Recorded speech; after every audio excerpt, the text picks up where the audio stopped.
मिरजेत तळ गाठलेल्या कृष्णा नदीच्या पातळीत वाढ, नागरिकांनी बळीराजाला दिलासा. म्हैसाळ योजना पुन्हा सुरू करण्याची शेतकऱ्यांची मागणी.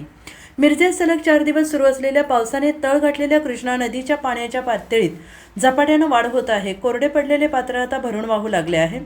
कृष्णा घाट येथे पायऱ्याला आज पाणी आलं असून मिरजकर, नागरिक आणि बळीराजाला दिलासा मिळाला आहे. 4 दिवसांपूर्वी सांगली मिरज येथे कृष्णा नदी पात्र कोरडे पडले होते. शिराळा चांदोली धरण परिसरात मुसळधार पाऊस पडल्याने वारणा नदी दुथडी भरून वाहून लागली आहे. हरिपूरमध्ये वारणा नदी पात्राबाहेर पाणी पडलेलं आहे. सांगली जिल्ह्यातील शिराळा तालुक्यात गेल्या 4 ते 5 दिवसांपासून मुसळधार पावसाची संततधार सुरू आहे. या पावसामुळे वारणा नदीच्या पाणीपातळीत लक्षणीय वाढ झाली आहे. नदी आता दुथडी भरून वाहू लागलेले मिरज तालुक्यातील हरिपूर येथे वारणा नदी आणि कृष्णा नदीचा संगम होतो.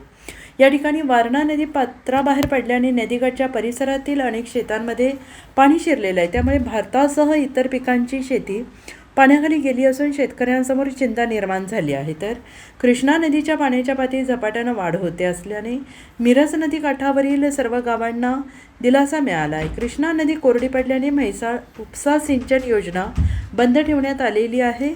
जत, कवठे, महांकाळ या परिसरात पाऊस कमी झाल्याने शेतकरी हवालदिल झाला आहे. सध्या कृष्णा नदी भरून वाहू लागल्याने म्हैसाळ योजना सुरू करावी अशी मागणी शेतकऱ्यांनी केली आहे. कृष्णा नदीमध्ये 4 दिवसापूर्वी पूर्ण वाळू दिसत होती.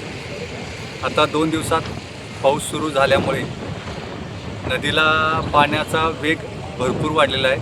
पाण्याला वेग भरपूर आहे आणि 2 दिवसाच्या पावसामुळे शेतकऱ्यांना दिलासा मिळालेला आहे आणि लोकांना जे मिरज सिटीला पाणी पुरवठा खंडित होता तो आता सुरळीत चालू होईल.